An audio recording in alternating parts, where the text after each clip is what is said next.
আসসালামু আলাইকুম। দেখতেছেন কিছু বাচ্চা বোর্ডিংয়ে। এটা হচ্ছে মা ছাড়া পালন করতেছি, মুরগি ছাড়া পালন করতেছি। অনেকেই আমাকে কমেন্ট করে যে ভাই মুরগি ছাড়া কি শীতে আলাদা বাচ্চা পালন করা যাবে নাকি?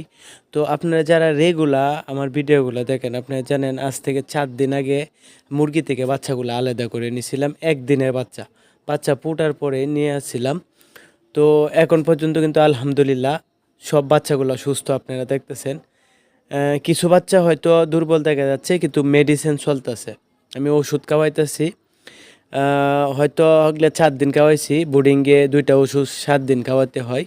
তো বাচ্চাগুলো কিন্তু আলহামদুলিল্লাহ অনেক সুস্থ, যেহেতু মা ছাড়া, এই কারণে একটু প্রথম অবস্থায় কিছু মেডিসিন খাওয়াতে হয় আর কি। তো কী মেডিসিন খাওয়াতে হয় এ বিষয়ে কিন্তু আমার চ্যানেলে আমি ভিডিও আপলোড করে রাখছি, আপনারা চাইলে দেখতে পারেন।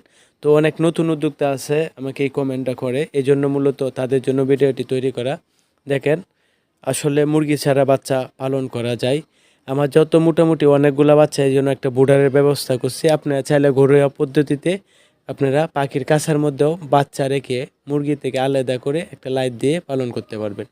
তো এই ছিল আজকের ভিডিও। সবাইকে মহান আল্লাহ তাআলা ভালো এবং সুস্থ রাখুক। আসসালামু আলাইকুম।